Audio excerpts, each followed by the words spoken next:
Paquete de 10. ¡Te salvaste de mí, maldito! El podcast más grande que hay. Me caen muy bien los de Paquete de 10. Paquete de 10. El podcast más delicioso. ¡Paquete de 10! Temporada 12. El paquete de 10 crece ahora también por la radio. Simplemente lo mejor. No le creas, compadre. Así le dijeron a mi hermana y ahora estoy lleno de sobrinos. Paquete de 10. Duritas. ¡Qué buen programa!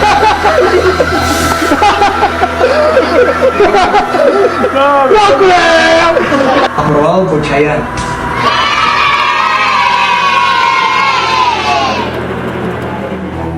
En este episodio del paquete de 10. Antes que la diabetes, yo les comentaba que hay un tema importante que es la resistencia a la insulina, que ya quedamos que se presenta hasta 20 años antes de la diabetes, ¿correcto? Entonces ahí es donde tenemos que poner especial atención en los síntomas, que los síntomas son muy claros. ¿Podrías ahondar un poquito en ese tema específico de lo que es el ovario poliquístico y cuáles son las semejanzas con este tema de que tu cuerpo está diciendo, güey, me estoy quedando sin insulina? Ayuda, por favor. Claro, básicamente van de la mano, o sea, no son temas diferentes. Hoy se sabe que el 100% de las mujeres que tenemos síndrome ovario poliquístico padecen resistencia a la insulina también. En general, la mayoría de la gente con problemas de insulina van a tener dificultad para perder peso, porque se ha demostrado que una insulina en niveles elevados bloquea la cetosis. ¿Qué es la cetosis? Es el proceso por el cual de manera natural destruimos grasas. Entonces, a veces hagas la dieta que hagas el ejercicio que hagas, pues no bajan de peso. Sí. Tenemos un problema, doctora, considero, de manera global, de idiosincrasia tal vez, de que si no me entero no pasa nada.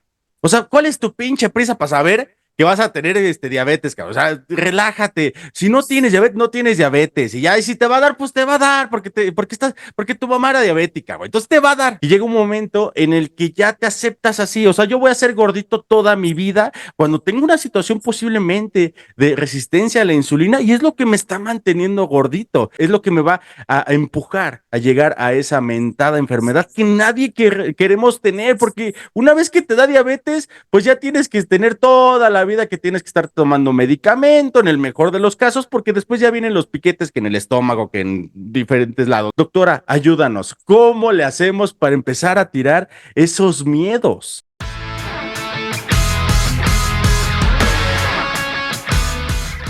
Hola amigos, muy buenas tardes, buenos días, buenas noches o buenas madrugadas, dependiendo del uso horario, latitud y longitud donde se encuentren escuchando este bonito podcast.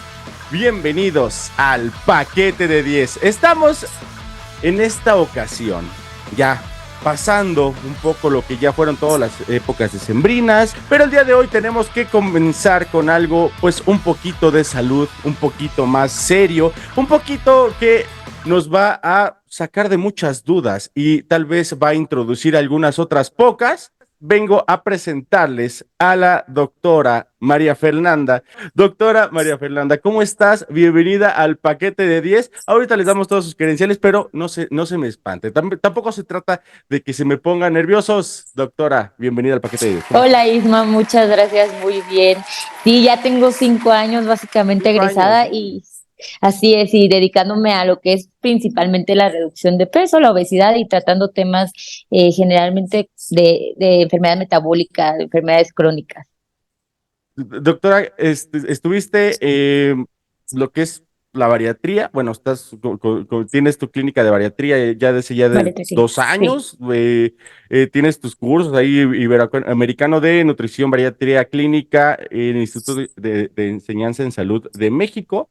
Así es. Y bueno, bastantes credenciales que te pueden acreditar y también, bueno, con una ya larga trayectoria descendida desde tu señor padre, el doctor Guillermo González, que le mandamos un saludo. El don, el que neta, no es por nada, amigos, lo conocemos de hace muchos años, amigo de mi suegro, que en paz descanse, y que no es por nada, pero la neta ha sido el único doctor que neta como que me ha dirigido en una sección para ya no estar así, tal vez de 200 kilos, una cosa así. La neta es es bastante bueno y pues qué bueno que ya estás tomando la estafeta de esa difícil misión, que es que los gorditos no estemos tan gorditos, doctora. Sí, así es, mi papá lleva ya 30 años dedicándose al control del peso y yo llevo actualmente unos 5 años, entonces, pues sí, ya estamos aprendiendo del mejor.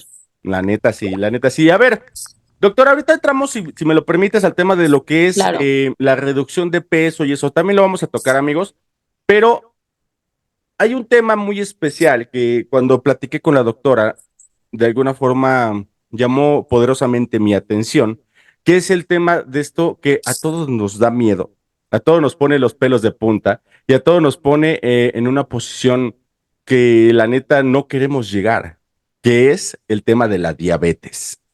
Esa mentada diabetes que nos pone todos a sufrir, nos pone todos a pensar, y más que, como todos lo sabemos, estamos en un cuadro que muy seguramente nos va a dar cuando tenemos papá y mamá diabéticos o abuelos o así como que en línea recta. Pero a ver, doctora, explícanos por favor más o menos qué onda con esta condición, enfermedad, qué es la diabetes. A ver, vamos a empezar por ahí, Sí. por favor. Vamos a empezar a explicarlo de la manera más concreta que podamos, con las palabras más sencillas. Básicamente, la diabetes es un padecimiento crónico, es una enfermedad crónica, es decir, que es una enfermedad que básicamente no tiene cura hasta el día de hoy. Es una enfermedad multifactorial que va empezando por bastantes factores de riesgo. Puede ser genético, puede ser estilo de vida, puede ser obesidad, alimentación, etcétera. Es una enfermedad en la cual se ve alterada la secreción de insulina, o la función de la insulina, que básicamente la insulina es una hormona que se secreta en el páncreas, que el páncreas es un órgano que tenemos por detrás y por debajo del estómago. En condiciones normales, la insulina mantiene los niveles de glucosa por debajo de cifras de 100. Entonces la diabetes, básicamente, es que esta insulina empieza a fallar y los niveles de glucosa se elevan por arriba de 100 en sangre.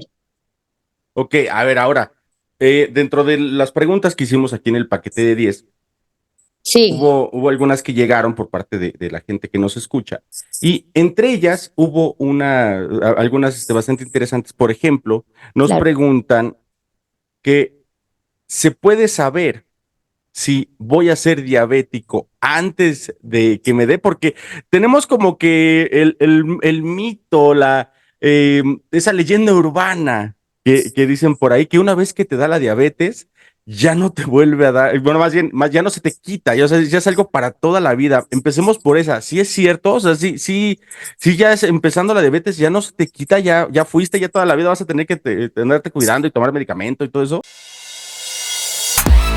Marca que nos escuchas. ¿Sabías que el podcast es el medio con más crecimiento exponencial y donde cada vez más personas contratan productos y servicios? No te quedes afuera de esta tendencia y anúnciate en el paquete de 10. Tenemos el mejor paquete para que llegues a esos clientes y cumplas con tus objetivos lo más rápido posible. Y por si fuera poco, aprovecha que también te puedes anunciar en las estaciones de radio por internet de La Potranca Radio Digital y La Manzanera en el 107.3 en el FM. No lo pienses más y mándanos un correo a paquetede10@gmail.com o al WhatsApp 5522410989. Anúnciate en el paquete de 10 ahora mismo. Sí, es verdad. O sea, la diabetes no es sentencia de muerte, la diabetes es una enfermedad, porque a veces lo tenemos así, ¿no? En nuestra cabeza. Sí, es cierto. La enfermedad, la diabetes bien controlada, puedes llevar un estilo de vida completamente normal, pero una vez que está diagnosticada no se puede revertir. O sea, esto que se habla de la reversión es bastante complicado. Lo que sí, y es interesante, es que desde el 2021 sale un estudio que actualmente conocemos como HOMA-IR, donde podemos diagnosticar una diabetes o se va gestando una diabetes desde 20 años antes. O sea, para cuando ya te diagnostican diabetes, ya llevas 20 años con una probable resistencia a la insulina. Entonces sí, con el HOMA-IR actualmente nos podemos dar idea 20 años antes de si ese paciente es potencialmente riesgoso que vaya a producir una diabetes en 20 años, ¿no? Entonces, pues básicamente a ver, sí. espérame tantito, porque eso está bien interesante. Sí. A ver, entonces, ¿hay forma de que puedas prever a ciencia cierta? Porque evidentemente, pues no sé, o sea, hay enfermedades, ¿no? Considero que pues te van a dar sí o sí, o sea, por genética, por cuestiones así, como dices, es multifactorial, ¿no?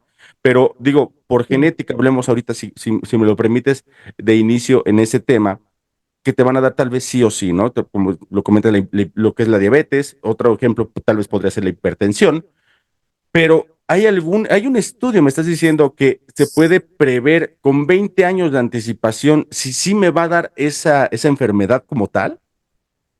Sí, o sea, hoy se sabe que la primera etapa de la diabetes empieza no siendo diabetes, empieza siendo un hiperinsulinismo, es decir, que la secreción de insulina empieza a aumentar al máximo, por lo tanto los niveles de glucosa se mantienen normales. Entonces te miden los niveles de glucosa capilar o en cualquier laboratorio y el paciente sale completamente normal, pero no es lo mismo si medimos la insulina, que la insulina es un estudio que se puede medir a ciencia cierta a partir de octubre del 2021, sale una fórmula que comentaba hace rato, que se llama HOMA-IR, donde si ese rango sale arriba de 2.5, eso lo conocemos como resistencia a la insulina, o lo que es una insulina de mala calidad, o lo que es la primera etapa antes de una prediabetes incluso. Y esto se presenta hasta, hoy se sabe que se daña la insulina hasta 20 años antes de que se dañe la glucosa.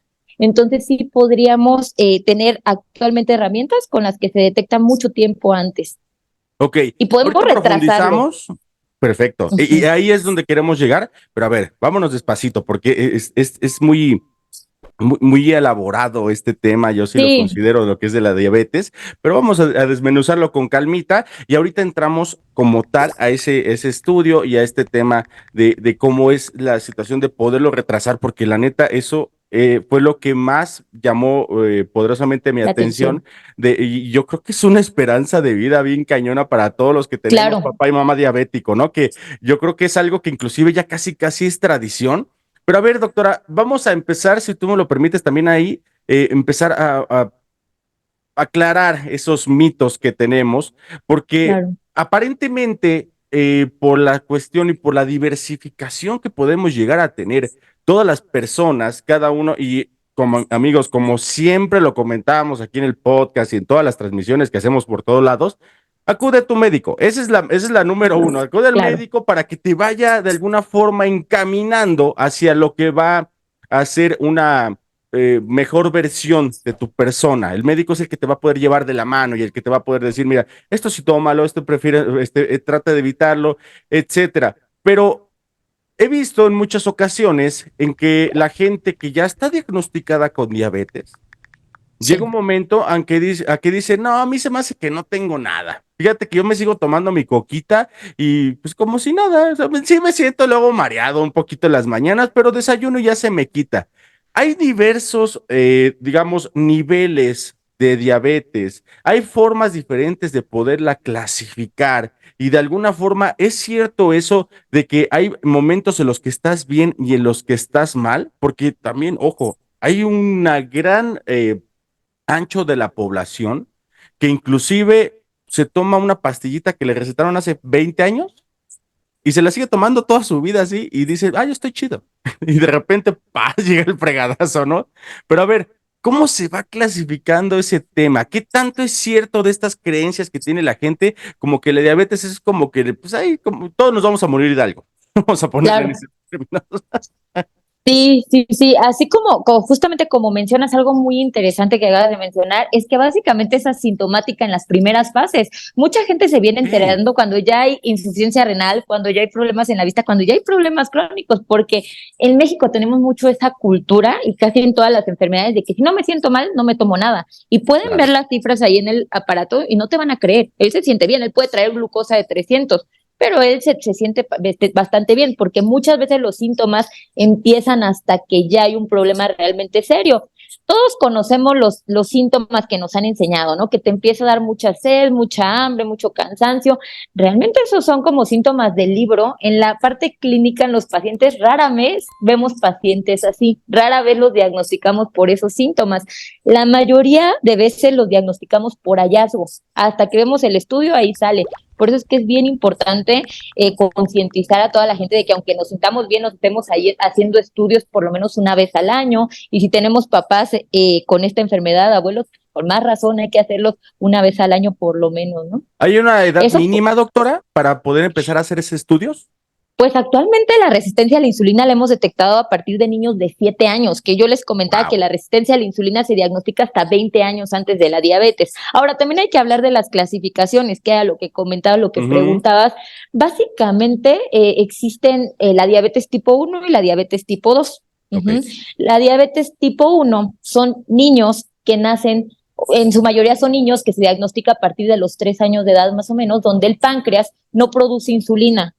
Es una enfermedad autoinmune donde las células beta pancreáticas se ven afectadas y su páncreas no produce insulina, entonces desde muy chiquitos hay que inyectarles insulina, pero afortunadamente ese es el 10% de la población diabética. La diabetes tipo 2 es la que nos vamos a enfocar, es la que se puede prevenir, es la que podemos, tanto más que prevenir, pues empezar a hacer algunos cambios para que se presente lo más tarde posible y lo menos grave posible también, ¿no? Eso es lo que podemos hacer en una diabetes tipo 2. La diabetes tipo 2 son personas que nacemos con un páncreas sano, con una insulina sana, pero empieza a terminarse la insulina. ¿Por qué se puede terminar?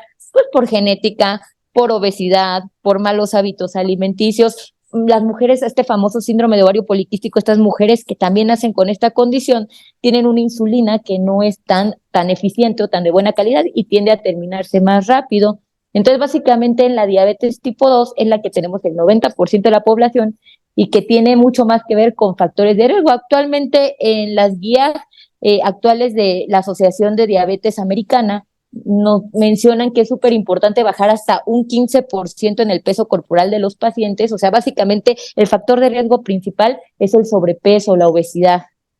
Pero eso para es en poder el evitar. momento que, en el estudio que estamos comentando, y como te insisto, ahorita lo vamos a platicar un poquito con más de calma, cómo es y de qué se trata, etcétera.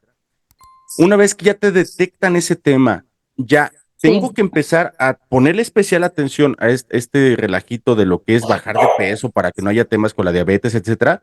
O es desde antes, ¿cuáles son los como que digamos detonantes, las cosas de alarma, las cosas de alerta? Porque evidentemente, como ya lo Ok. comentamos hace ratito, hay ese factor del mexicano que hasta que ya nos empezamos a sentir mal, así es la clásica, esa, Claro.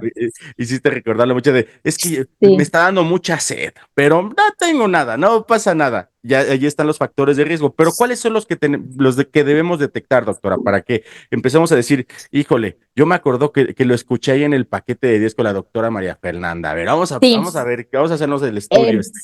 Antes que la diabetes, yo les comentaba que hay un tema importante que es la resistencia a la insulina, que ya quedamos Ok. que se presenta hasta 20 años antes de la diabetes, ¿correcto? Entonces ahí es donde tenemos que poner especial atención en los síntomas, que los síntomas son muy claros. Empieza desde una acantosis nigricans, que es esta pigmentación negra en cuello, en axilas, entre piernas, que no es mugre, que muchas veces es como andan tallando al niño, que no se baña bien. No, generalmente pues es un aviso del cuerpo donde nos está avisando de, hey, la insulina me la estoy acabando más rápido.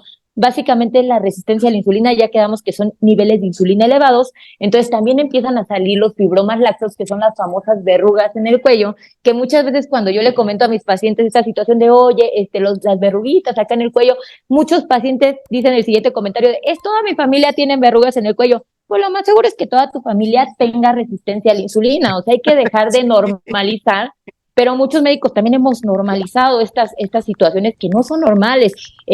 Los acrocordones o estas fibromas laxos, que son estas verruguitas en el cuello, la acantosis nigricans, son datos de resistencia a la insulina hasta no demostrar lo contrario, ¿no? También esta famosa pigmentación acantosis puede salir en cuello, en axilas, en entrepierna, en los codos, en los nudillos, básicamente en todos los pliegues. Y hemos visto niños desde los 7, 8 años con esta pigmentación ya. Además, también este tema interesante, la queratosis pilar, que son estos puntitos rojos que salen en los brazos como piel de gallina, que los vemos mucho también en México, también pueden ser datos de resistencia a la insulina. Ok, entonces, a ver, vamos, que son la pigmentación en el cuello. En el cuello, Sí. o lo que son las coyunturas, no sé cómo llamarle, las axilas, todo eso, una pigmentación como más oscura de lo que es el tono de de lo tu piel. habitual. Además, que muy, lo que son las verrugas, que eso normalmente cuando llega a pasar una situación por el estilo, pues digo, en el mejor de los casos, se va al dermatólogo. Pues digo, si no, digo, al eso. menos que tengas, y también muchos dicen, es que ocupo muchas cadenitas, por eso también tengo ese tema, lo cual, no, también es una señal de alarma. ¿Son verrugas así pequeñas o muy grandes? Generalmente Más o son menos, ¿cómo se maneja? chiquitas. Generalmente son Ok. chiquitas, son de diversos tamaños y generalmente la localización característica es en cuello y en algunas ocasiones en axila. Eso que comentas sí es más bien interesante, ¿no? Eso de que vamos a querer tapar el sol con un dedo, ¿no? Yo voy al dermatólogo y me las queman. No, perfecto. Ujú. El problema es que el problema sigue ahí. El cuerpo, la insulina sigue dañada. La insulina te va a seguir diciendo, oye, ayúdame que me estoy terminando. Entonces ahí lo que hay que hacer es otra vez regresar a checar los laboratorios pertinentes para desde adentro irlas quitando. Muchas veces con el tratamiento medicamentoso logramos que las verrugas desaparezcan. Hay cremas especiales que nos ayudan a despigmentar el cuellito, las axilas, la entrepierna, pero de nada sirve la crema si de pronto no trabajamos por dentro. Es importantísimo eso que estás comentando, doctora, porque sí, Claro. como bien dices, queremos tapar el sol con un dedo diciendo, ok, ya me quité las verrugas, entonces ya no pasó nada, pero ya no quitaste esa señal de alarma que te está mandando el cuerpo. Ahora, puntualmente las mujeres, y eso también me llamó mucho la atención, y ahorita que lo estabas comentando, son como señales parecidas mucho a lo que es el ovario poliquístico. A ver, ¿podrías ahondar un poquito en ese tema específico de lo que es el ovario poliquístico y cuáles son las semejanzas con este tema de que tu cuerpo está diciendo, güey, me estoy quedando sin insulina, ayuda, por favor? Claro, básicamente van de la mano, ¿eh? O sea, no son Sí. temas diferentes. Hoy se sabe que el 100% de las mujeres que tenemos síndrome ovario poliquístico padecen resistencia a la insulina también. O sea, la resistencia, hoy se cree que es primero la resistencia a la insulina y de ahí viene el ovario poliquístico, ¿no? Lo que pasa es que de pronto es un tema muy extenso donde hay subtipos desde el A hasta el P. ¿No? O sea, es un tema, también es un mundo hablar de ovario poliquístico, pero bueno, básicamente es una enfermedad que a grandes rasgos, ¿verdad? Es una enfermedad donde las mujeres desarrollan resistencia a la insulina, ajá, donde empiezan a generar problemas como este cuellito negro, a lo mejor empieza a salir verruguitas en el cuello, acné después de los 20, 21 años en esta zona, nos puede hablar de resistencia a la insulina en un Para los que ovario nos están escuchando poliquístico. nada más en Spotify y en todas estas cuestiones, la doctora, cuando dice en esta zona, te refieres a lo que son abajo de los ojos, la barba El y... mentón principalmente. Ok, Ajá. ok. El mentón, eso es, hay que checar que no sea resistencia a la insulina, que no sea un ovario poliquístico. Y bueno, estas mujeres también generalmente empiezan a presentar datos de hiperandrogenismo, que es bien importante mencionar que el hiperandrogenismo puede ser. Espérame. ¿Qué? Sí, ok, sí. ¿Hiperandroginismo? ¿Qué es eso? A ver. Sí, generalmente el hiperandrogenismo significa que las mujeres estamos produciendo mayor cantidad de hormonas masculinas. De manera normal, las mujeres producimos testosterona, ajá, y algunas otras hormonas masculinas, pero en este síndrome, en esta enfermedad, es una enfermedad endocrinológica, las mujeres empezamos a producir mayor cantidad de hormonas masculinas. Es importante aclarar que el hiperandrogenismo puede ser meramente clínico, o sea, aunque los laboratorios yo te mida la testosterona, la androstenediona, que son como 4 o 5 hormonas importantes las que hay que medir, no solamente la testosterona, son diversas otras hormonas que se evalúan en el consultorio, independientemente de que salgan bien, si clínicamente, si físicamente la paciente tiene datos de hiperandrogenismo, hay que estudiarla, ¿no? ¿Cuáles son los datos de hiperandrogenismo o Justo de te que iba a estás preguntar eso. produciendo mayor cantidad de hormonas masculinas? Bueno, vamos a empezar por la cara, que generalmente es acné que ya quedamos en el mentón, eso puede ser un dato de hiperandrogenismo, que nos salga barba o bigote, en mayor cantidad que lo normal en las mujeres, que generalmente es más vellito facial o vellitos en zonas que no son femeninas, como alrededor de los pezones. Ahí no debemos de tener ni un solo vellito. Si tenemos un vellito por ahí, pues puede ser una sospecha de algo que es ovario poliquístico o hiperandrogenismo. El olor en las axilas tiende a ser más fuerte. Hay pacientes que a mí me han llegado diciéndome, doctor, es que utilizo desodorante de hombre, pero ya lo ven normal, es como utilizo el de hombre y no pasa nada.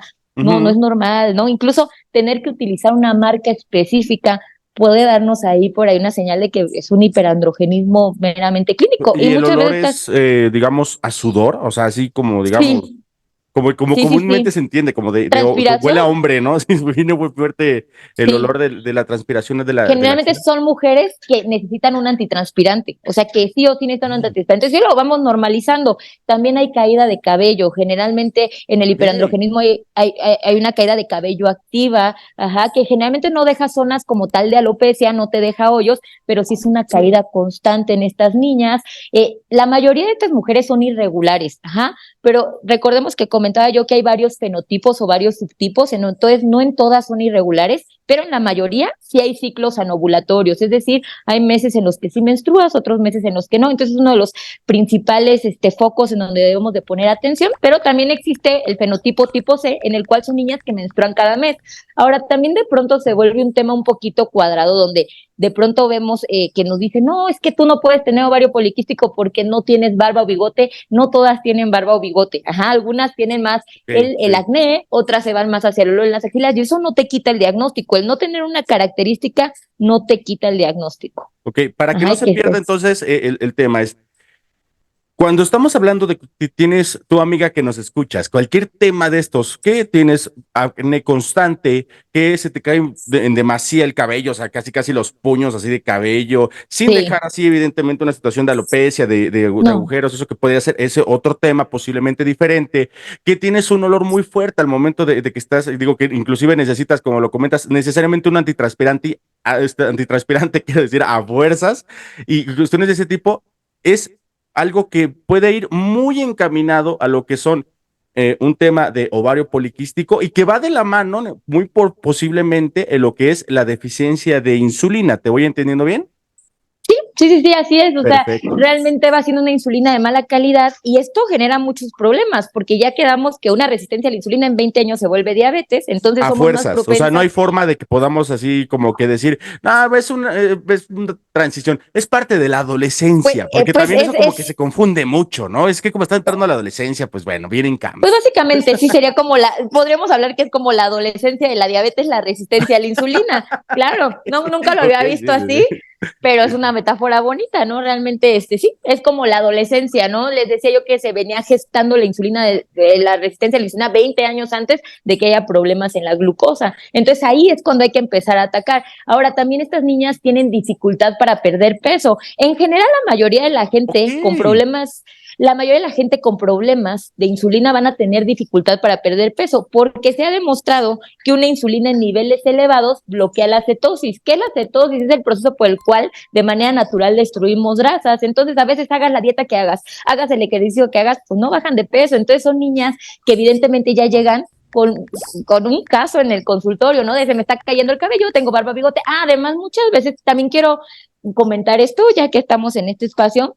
Existe mucho el mito, incluso a nivel médico, de que somos estériles. No, las mujeres con ovario poliquístico no son estériles. Puede haber un poquito más infertilidad o más imposibilidad para embarazarse de pronto, pero no somos estériles, ¿no? Realmente la ovulación se puede tratar sin necesidad de anticonceptivos orales, porque ese es un tratamiento también que se utiliza muy comúnmente, pero tratando bien la resistencia a la insulina, el hiperandrogenismo, estas niñas también siempre traen la vitamina D baja, o sea, en general les digo que son un estuche de monerías, traen bastantes problemas, ¿no? Doctora, Otro problema, permíteme, antes de que se nos acabe el tiempo, ahorita que sí, seguimos con los temas de los problemas, porque esto es algo, y qué bueno, pues, es lo que quería, que fuera bastante extenso, porque sí, hay muchas sí. dudas, hay muchos comentarios al respecto. Nada más para cerrar lo que es el primer bloque, y ahorita entremos al segundo bloque de aquí del paquete de 10, me gustaría que también que, nada más que nos dijeras de manera rápida, si lo que ya comentamos de lo que son las pigmentaciones, las verrugas, cuestiones por el estilo, es el único como que síntoma que podemos encontrar en lo que somos los varones, o también hay algún otro característico como el que estamos platicando que va muy de la mano con el que es el ovario poliquístico de las El acné, damas. en general el acné en adultos, después de los 20, 21 años, en cualquier parte de la cara, puede ser un dato de resistencia a la insulina hasta no demostrar lo contrario, ¿no? O sea, está muy bien que te den tus cremas y todo en el dermatólogo, pero primero yo sugeriría checar la insulina porque muchas veces de ahí podemos darnos cuenta, ¿no? De que el cuerpo le está pasando algo, ¿no? Entonces, no necesariamente es el cuellito negro, no necesariamente son las verrugas, se puede empezar a manifestar con acné, incluso con caspa. Entonces, siempre que hay algún problema de la Ok. piel, O lo que comentaba hace rato, los puntitos rojos en brazos, que es la queratosis pilar, que es una piel de gallina. También hay que ir a checar la insulina. ¿Hay cremas para quitarlo? Sí, cremas con urea que nos ayudan a disminuir un poquito este tema de la piel de gallina, pero primero hay que checar por dentro, ¿no? Casi siempre la piel nos está queriendo dar una manifestación de que algo le pasa, ¿no? Excelente. Amigos, estamos con la doctora María Fernanda González Estrada, una, como ustedes lo pueden ver, fregona en estos temas. Y estamos hablando de lo que es, fíjate, empezamos con una cuestión de diabetes y estamos viendo qué es la posible, amiga que nos escuchas, si por más dietas que haces, por más ejercicio que te la pases en el gimnasio sudando y sufriendo, Exacto. no bajas de peso, puede ser que allí esté el detalle y ahorita regresamos, si tú me lo permites, a profundizar un poquito más en ese aspecto en la segunda parte de este paquete de 10 con la doctora María Fernanda. No nos tardamos nada absolutamente, amigos. Ya miren mi nueva gorrita del paquete de 10, llévense la suya. Ahorita en los comerciales, compren todo lo que se les vende. Ahorita regresamos, no nos tardamos nada. Estás escuchando el paquete de 10. ¿Estás cansado de la misma radio de siempre? ¿O que cada vez que vas a algún lugar escuchas las mismas peleas y los mismos anecdotarios? Mejor sintoniza Radio Paquete de 10 con la mejor música, un programa fresco con notas y las mejores secciones. Gustavo Lubiano en política y Javi Basay en deportes. Conducido por Mike. Radio Paquete de 10, lo mejor que vas a encontrar en el streaming. Encuéntranos en tu aplicación de La Potranca Radio Digital o La Manzanera en el 107.3 FM. Radio Paquete de 10. Porque solo un gamer puede entender que hay juegos que te atrapan y juegos que te liberan. Radio Pixel, el podcast con lo mejor, la actualidad y la opinión del videojugador promedio, además de todo lo que hay que saber del mundo gamer. Recuerda, nunca sueltes el control. Marca que nos escuchas. ¿Sabías que el podcast es el medio con más crecimiento exponencial y donde cada vez más personas contratan productos y servicios? No te quedes afuera de esta tendencia y anúnciate en el paquete de 10. Tenemos el mejor paquete para que llegues a esos clientes y cumplas con tus objetivos lo más rápido posible. Y por si fuera poco, aprovecha que también te puedes anunciar en las estaciones de radio por internet de La Potranca Radio Digital y La Manzanera en el 107.3 en el FM. No lo pienses más y mándanos un correo a paquete10@gmail.com o al WhatsApp 5522410989. Anúnciate en el paquete de 10 ahora mismo. Porque el fútbol se disfruta desde que estás en la cancha y hasta que se apagan las luces del estadio. Pero sobre todo cuando termine el partido, porque ahí entra Silva Testa, el podcast donde platicamos del deporte más hermoso del mundo, con el mejor análisis, polémica y mucho más. Con Mau, Frank Master, Javi Basay y Mike del paquete de 10. No te pierdas Silva Testa, el podcast.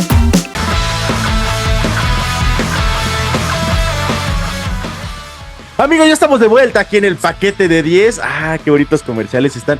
Por favor, sí, esos esos podcasts que estamos mencionando allí en lo que son los comerciales, chéquenlos, la neta están chidos, participamos también ahí, y bueno, el programa de radio ahí en Radio Digital La Potranca o en La Manzanera en el 107.3 FM allá en la Grandeza Chiapas, la neta, no se lo pierdan, ponemos muy buenas rolas, y sí, vamos a tener una resaca, digamos, aquí con la doctora Fernanda, si sus tiempos también nos lo permiten, para que ampliemos las dudas que llegasen ustedes a tener ahorita en lo que es este podcast, y bueno, pueden escucharlos, como bien lo saben, también con la mejor música allá en el Spotify, o aquí en el Spotify, no sé dónde nos estén escuchando, pero las rolas que ustedes están escuchando, donde acabamos de escuchar esta gran rola de una de mis bandas favoritas de los Red Hot Chili Peppers, que es Californication.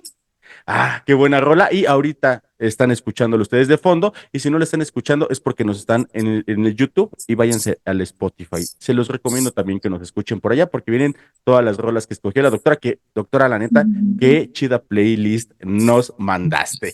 Y a ver, nos quedamos en un tema bastante interesante. Ya más o menos vimos en donde, amigo, amiga, amigue que nos escuchas, tienes que poner especial atención a esas señales de alarma, esas red flags, como nos encanta llamarles ahora en la actualidad, que nos está mandando nuestro cuerpo, para que, recapitulando más o menos de manera pues rapidita, son temas en los varones, normalmente, bueno, en ambos casos, ¿no? Lo que es el tema de lo que es la pigmentación del cuello, de lo que son las verruguitas, todo lo que ya ustedes escucharon en el primer bloque, y en las mujeres como que un poquito más de la mano en lo que le llaman el mentado ovario poliquístico, que también lo pueden escuchar con toda calma y exactitud en el primer bloque. Ahora, en este segundo bloque, tenemos que entrar necesariamente, por favor, doctora, danos esperanzas de vida a todos los que tuvimos papás diabéticos, porque es mi caso, y que nada más nos ponen así como de que, ay, no, espérate tantito, o inclusive nada más con un papá diabético, ¿no? Que también es así como que Claro. el tema, o sea, desde ahí viene la situación de la genética, o sea, ya estamos Sí. hablando de esa situación en específico. A ver, hablábamos de un estudio en específico y cómo poder prorrogar eso, pero a ver, antes de entrar a ese punto en específico, quiero leer otra pregunta que me mandó aquí mi amigo Heriberto Alcántara, un amigo muchos años, que flaquito te estimo, carnal, sabes que siempre te tengo aquí en mi cora, y me pregunta puntualmente algo que se me hace muy interesante también aclararlo ya para esta segunda parte de lo que estamos platicando, que Sí. me dice, ¿qué es la resistencia a la insulina? Empecemos por ahí, porque la neta, o sea, es algo que no nos enseñan en el ABC de la medicina, que todos llegamos a Claro. tener por la plática que nos dice la abuelita, o así de que, sí, yo tengo diabetes, sí, desde chiquita, o ya lo que platicamos de la diabetes, pero a ver, platiquemos para empezar, ¿qué es eso de la resistencia a la insulina, doctora? Sí, básicamente la resistencia a la insulina es una incapacidad de la insulina para hacer su función. ¿Cuál es la función de la insulina? Meter el azúcar hacia las células, es decir, llevar el azúcar hacia el cerebro, hacia el músculo, hacia el hígado. Entonces, la resistencia a la insulina es básicamente esa incapacidad de transporte. Ajá. Entonces, esa Sí, insulina o esa glucosa o ese azúcar, esa energía, vamos a entender el azúcar como energía, esa energía en lugar de entrar a tus células para que puedas pensar en el cerebro, hacia los músculos, para que puedas moverte, se empieza a estancar en la sangre. Entonces ahí es cuando vienen los niveles de azúcar elevados y ahí es cuando empieza realmente el problema. Pero la resistencia a la insulina es básicamente la incapacidad de la insulina para entrar a las células, porque la sí. función de la insulina es precisamente transportar ese azúcar hacia las células o hacia los tejidos diana o hacia los órganos diana, que es el cerebro, los músculos, el hígado principalmente. Muy bien. Perfecto. Aclarada la duda, ahora sí.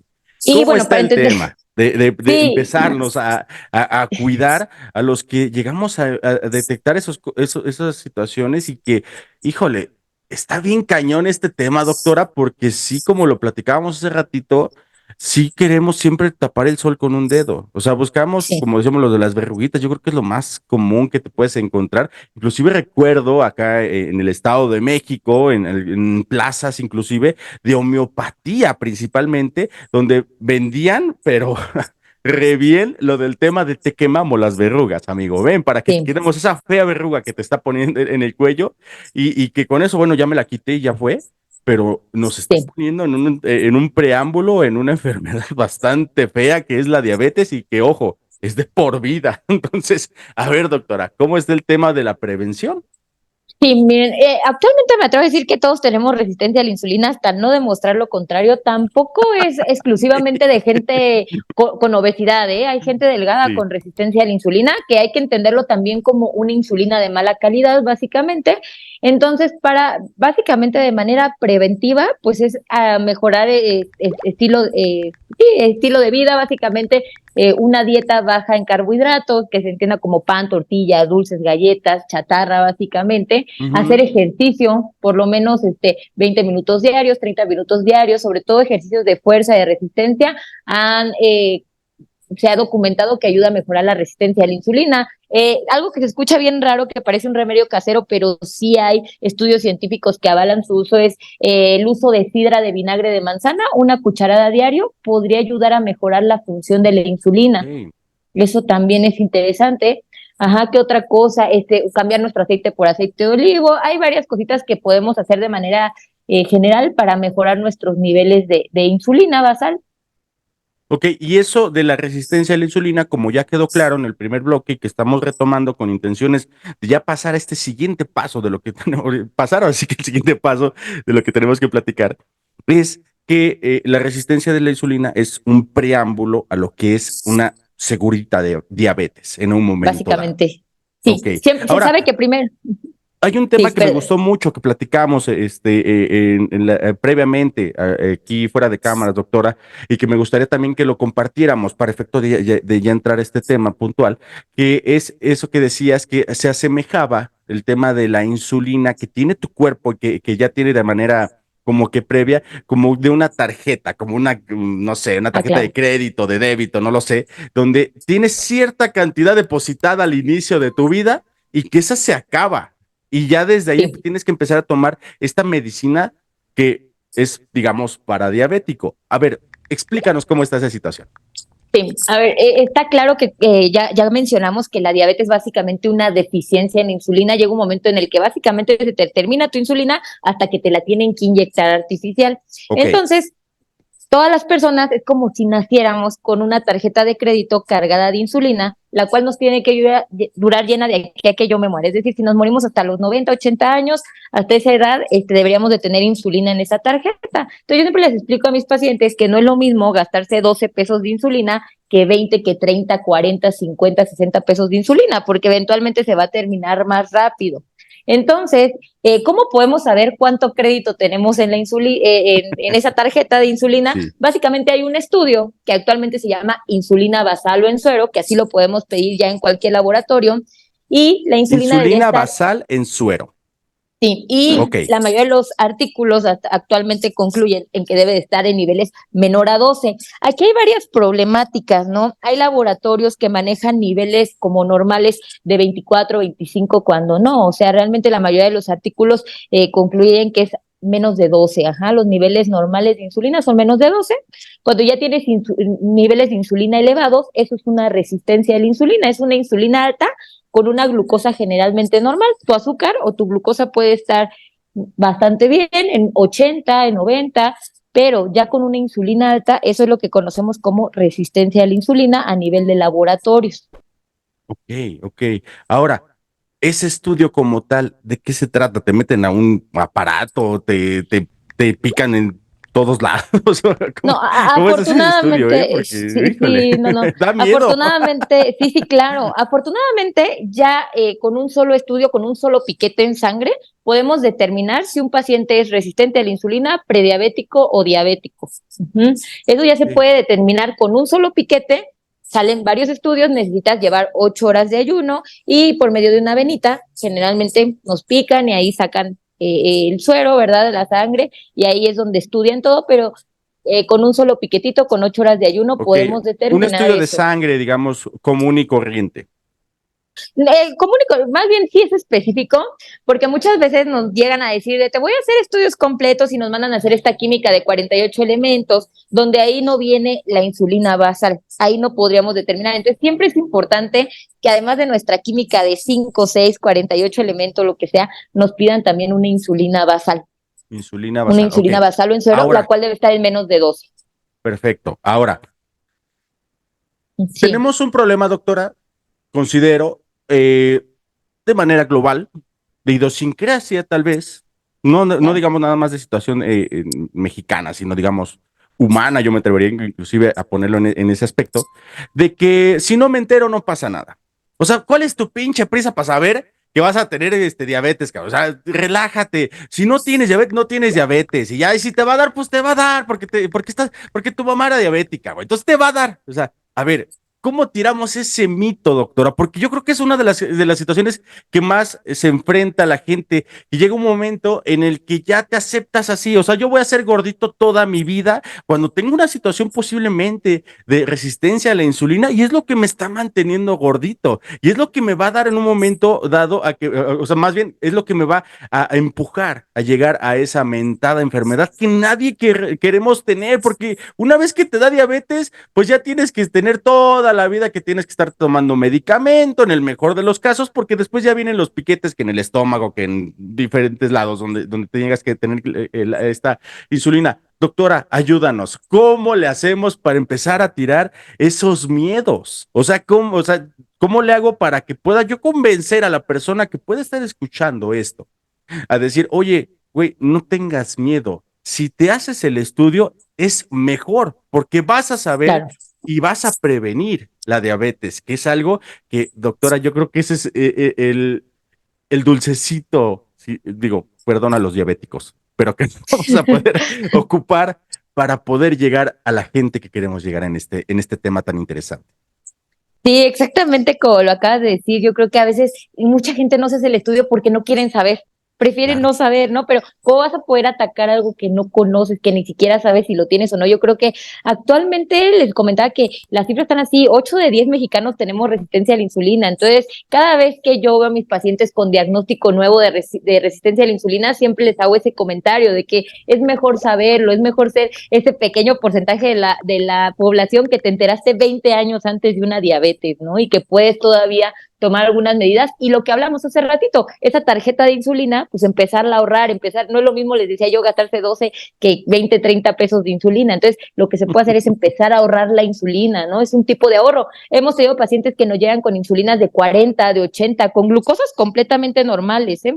Y, Ok, y en eso dos, es tres, importante también aclararlo. No tiene nada que ver una cosa con la otra, ¿no? Porque a lo no, mejor como que la fácil es de que, ay, mi papá, mi mamá, mi abuela tiene el glucómetro, me pico, estoy en exacto. 100, güey, no tengo nada, no es No, cierto. yo comentaba y he comentado varias veces durante el podcast que la insulina se eleva 20 años antes del azúcar. Entonces, tu azúcar Ujú. generalmente está perfecta y la insulina se daña antes. Entonces, eso no se puede ver en un glucómetro, tiene que ser en un laboratorio. La insulina que ya comentamos, insulina basal.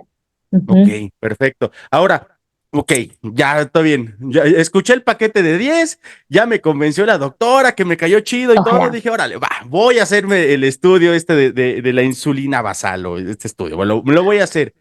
Si me llega a salir ese tema, ¿qué pasa? Porque yo creo que también ese es también gran parte de los miedos que tenemos que ir tirando con este tipo de espacios, con este tipo de publicaciones, que la idea es que les ayuden a ustedes, amigos, que nos hacen favor de escucharnos. ¿Qué empieza? Sí.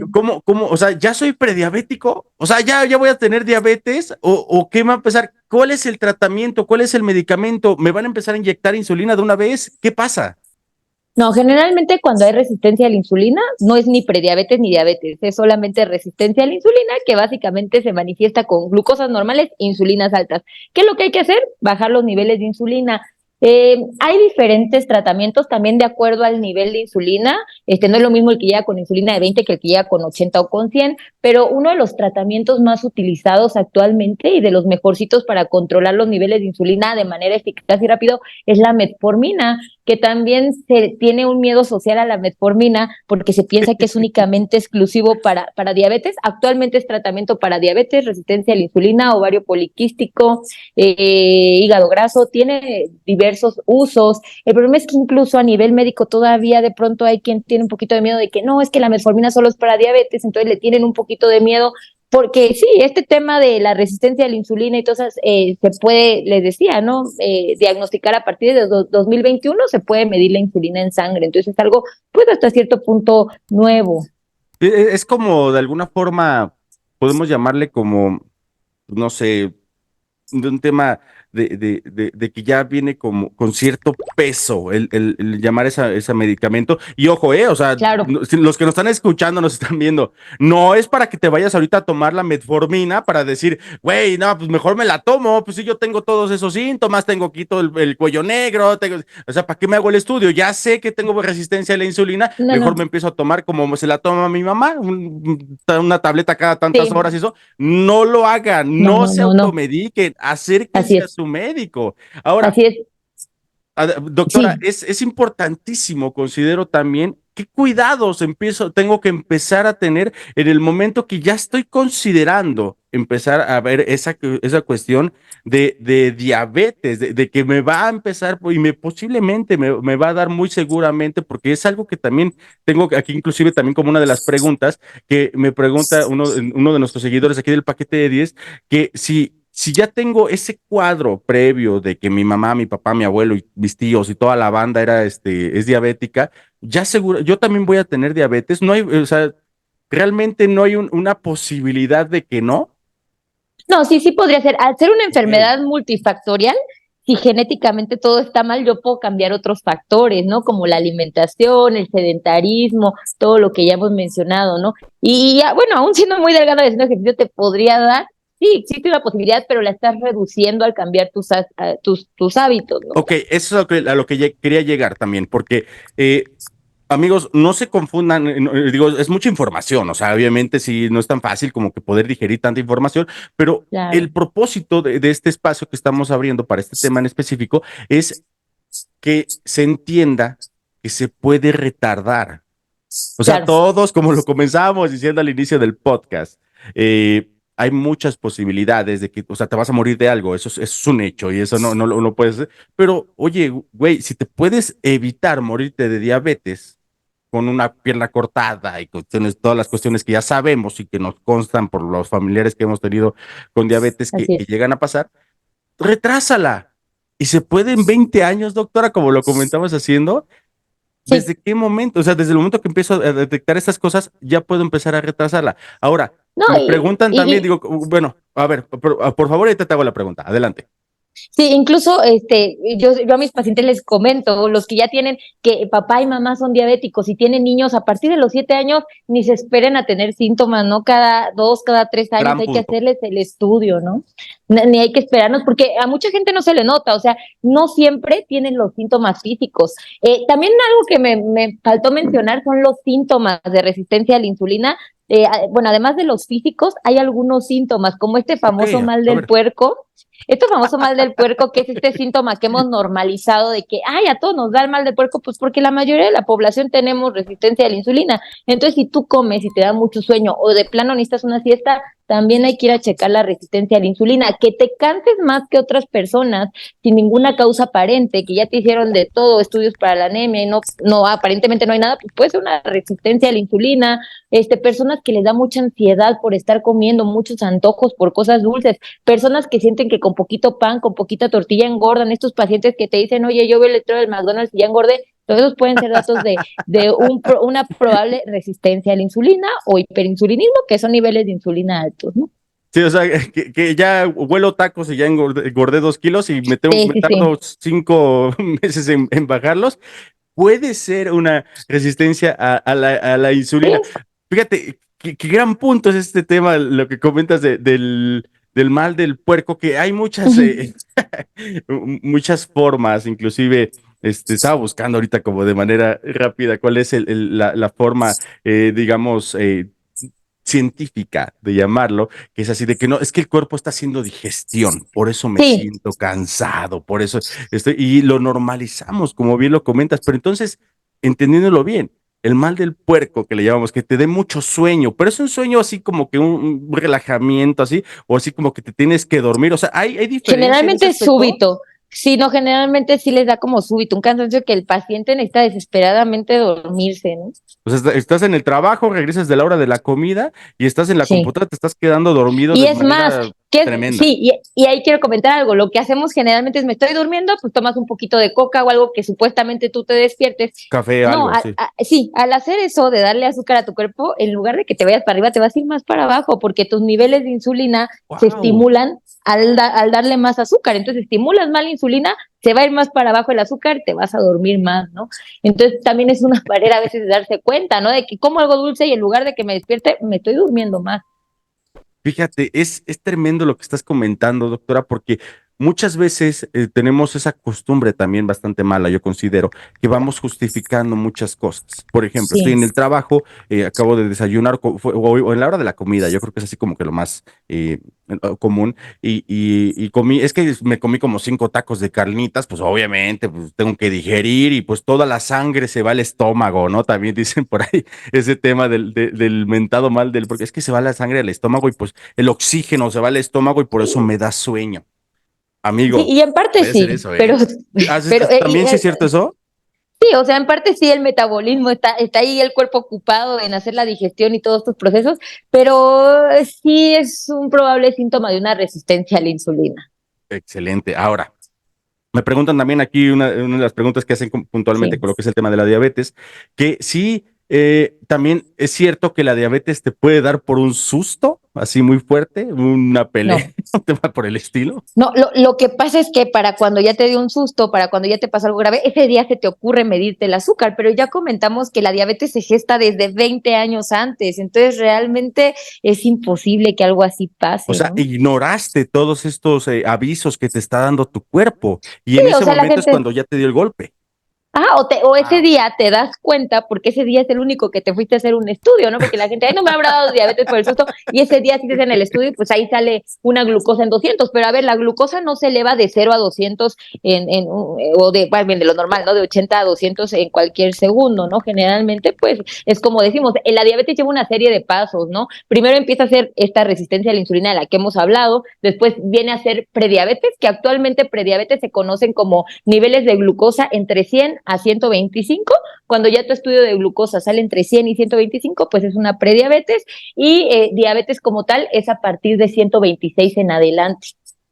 Ok, ahora, en el tema que estamos tratando puntualmente, o que estamos buscando tratar puntualmente aquí en el podcast, que es el tema de la resistencia a la insulina, y este estudio como tal, que de alguna forma nos lo va indicando, ¿se puede hacer en cualquiera de las etapas de lo que es el diabetes? Digo, a lo mejor estoy cayendo en una obviedad, porque por ejemplo, si ya estás en una cuestión de diabetes, ya te estás inyectando insulina, pues ya no tiene caso que te haga la resistencia a la insulina. Pero ¿hasta qué punto tenemos que tomar en cuenta eso que mencionas es muy importante. Ahora, no todos los diabéticos ya se inyectan insulina, ¿no? En etapas tempranas no requieren insulina, y sí es importante medir la insulina, aunque ya estés diagnosticado como diabético. ¿Qué pasa? Llegan muchos pacientes con una glucosa ya normal porque ya se les trató supuestamente la diabetes, les mandamos a hacer otro estudio que se llama hemoglobina glucosilada, el cual te mide por 3 meses, que son 120 días lo que duran los eritrocitos en sangre, nos dice por 3 meses cómo ha estado un paciente. El problema de ese estudio es que únicamente nos habla de la glucosa, pero otra vez,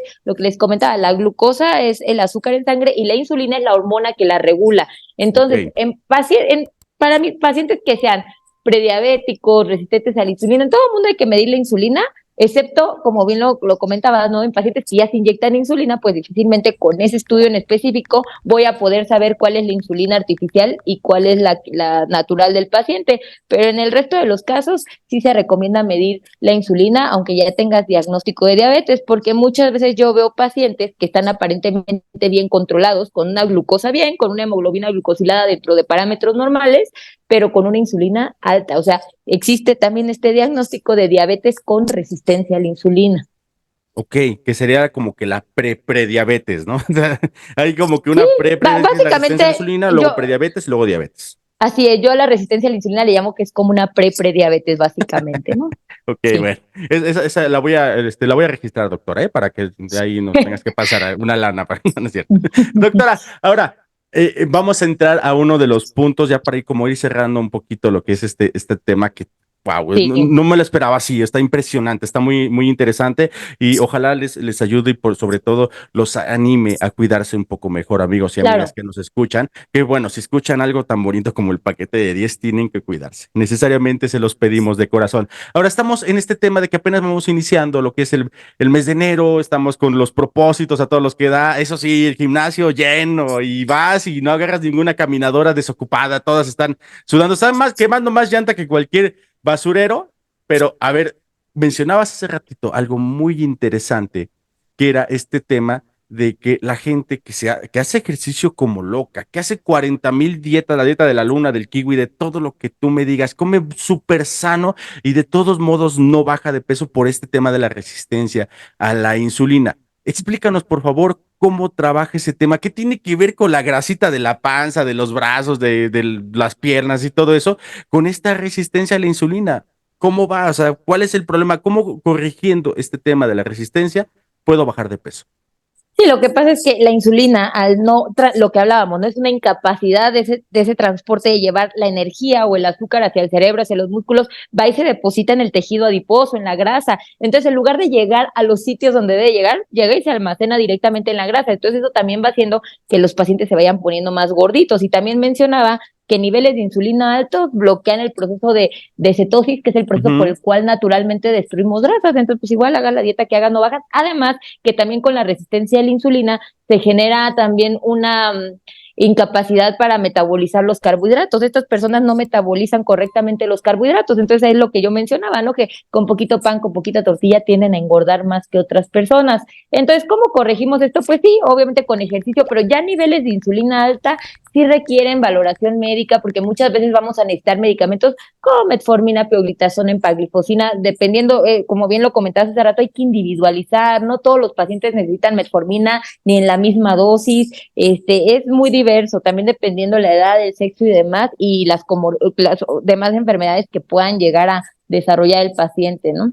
Doctora, yo creo que lo más interesante de este episodio que estamos platicando es de que con todo lo que estamos comentando, siempre hay un tema bueno y un tema malo, y a eso voy. Todo lo que me estás comentando, de hacerte este estudio, de detectar lo más temprano que puedas, este tema de la resistencia a la insulina, tiene todos los beneficios del mundo. ¿Hay alguna situación precaria, contraria, algún problema, algo que tú consideres lo único malo de este tema es esto? No, pero realmente ahí vamos, ¿no? Que a mí me parece un tema maravilloso porque lo único que te puede pasar es prevenir la diabetes y mejorar tu calidad de vida. Llegan al consultorio pacientes súper contentos porque ya no les dan mal del puerco, porque ya tienen más energía, porque mejora su calidad de vida realmente y porque están previniendo la diabetes, porque ahora sí pueden bajar de peso, porque ahora sí se pueden comer la rosca de Reyes sin engordar tanto y ese tipo de cosas, ¿no? Ok, yo creo que ya va a estar cercano a lo que va a ser lo de la Candelaria. Estamos ya cercanos, más o menos por fechas, más o menos por lo que es la calendarización. Ya estamos entonces amigo, para que te puedas comer tu tamalito sin ningún problema, hazte este estudio y una vez hecho el estudio, doctora, por favor, dinos redes sociales, teléfonos, lugar de consulta y todo lo que tengamos que saber para saber cómo canalizar los resultados de este estudio, que yo creo que, híjole, vamos a pedirle una lana a los laboratorios, porque yo creo que va a estar muy solicitado. Ahí yo quisiera comentar algo también, que aunque los niveles de glucosa y de insulina salgan aparente normal, se tiene que sacar un cálculo que se llama, o que conocemos como HOMA-IR, donde se multiplica. Ya hay calculadoras virtuales ahí en línea donde ustedes pueden calcular HOMA-IR, te pide que metas tu nivel de glucosa, de insulina, y te da el resultado, y si sales arriba de 2.5 sales como resistente a la insulina, pero es un cálculo que se puede hacer muy sencillo. Multiplicas tu glucosa por tu insulina, se divide entre 405 y si el paciente sale arriba de 2.5, pues tiene resistencia a la insulina. Ahora, más sencillo, ya puedes ir al laboratorio y solicitar que te saquen este estudio de HOMA-IR, así se pide, HOMA-IR, HOMA-IR, así lo solicitamos, también 8 horas de ayuno, y ahí ya sale el nivel sin necesidad de hacer el cálculo, nada más que es un poquito más caro, es más económico pedir glucosa, insulina y hacer nuestro cálculo de manera manual. Con el médico, yo les recomiendo. Sí, y básicamente esto es como si, ¿no? De que pueden hacer el diagnóstico, ya el tratamiento sí necesitamos ir con un médico, pero ya con la certeza de que tiene resistencia a la insulina, ¿no? Nos pueden encontrar la dirección, el consultorio está en Eduardo Molina, número 5606, ampliación Emiliano Zapata. Nosotros trabajamos de lunes a sábado, con mucho gusto nos pueden contactar a mi número celular, que es 55 30 11 80 22. O también al número del consultorio, que es 55 57 51 40 81, para que les brindemos más información sobre los horarios disponibles y podamos revisar los estudios y solicitar los que cada paciente necesite. ¿Tienes alguna red social, doctora, que quieras compartir? Pues por el momento la verdad es que casi todas son un poquito más, no comparto tantos temas médicos, personales. Esperemos que pronto, ¿verdad? Sí, son un poquito más personales, sí. Excelente. Doctora, ¿algún último comentario que te gustaría hacer para que todavía los escépticos o que todavía estén así como que con alguna dudita, alguna cuestión que no quieran como que aceptar de este tema de que, güey, si tienes alguno de los síntomas que ya platicamos, muy seguramente tienes resistencia y posiblemente vas a tener diabetes? Y quiero comentar que al final lo que manda es la clínica. Aunque los laboratorios salgan en perfectas condiciones, si tienes todos los síntomas, probablemente se trate de una resistencia a la insulina, ¿no? Entonces hay que tratar de dejar de normalizar lo que comentábamos, ¿no? Dejar de tapar el sol con un dedo, de aceptar las enfermedades y empezarlas a trabajar a tiempo para prevenir, o para retrasar un poquito el inicio de estas enfermedades. Excelente. Doctora, por favor, para concluir, danos de nueva cuenta la dirección y los teléfonos del consultorio para quien quiera ampliar la consulta de este sentido. Sí, estamos en la delegación Gustavo Amadero, es Avenida Eduardo Molina, Ciudad de México, Avenida Eduardo Molina, número 5606, ampliación Emiliano Zapata. Nosotros, el teléfono es 55 30 11 80 22 o 55 57 40 81. Y también también podemos hacer consultas en línea de pronto, no nada más tenemos que Ajá, también damos consultas en línea para quien está un poquito más lejos, ¿no? Y se le imposibilita llegar al consultorio. Excelente. Pues amigos, por favor, ahora sí, como dicen los cánones, chécate, mídete. Así es. Fíjense, por favor, si ven cualquiera de estas alarmas que les está dando tu cuerpo y sobre todo, escucha a tu cuerpo. Doctora María Fernanda, muchísimas gracias por haber estado aquí en el paquete de 10, una super consulta, una super plática acerca de este tema, de lo que es algo que nos da mucho miedo a todos. Claro. Considero que es la diabetes. Y pues bueno, nos vemos en consulta, doctora. Muchísimas gracias. Sí, que estén muy bien. Hasta luego, Ismael. Muchas gracias a todos. Bueno, pues amigos, hasta aquí el paquete de 10, un gran tema. Dudas, ya saben, en consulta. Ahí nos estamos escuchando, nos estamos viendo y pues cuídense. Nos vemos. Yo soy Mike. Esto fue el paquete de 10. Gracias. Bye. Hasta luego. Bye.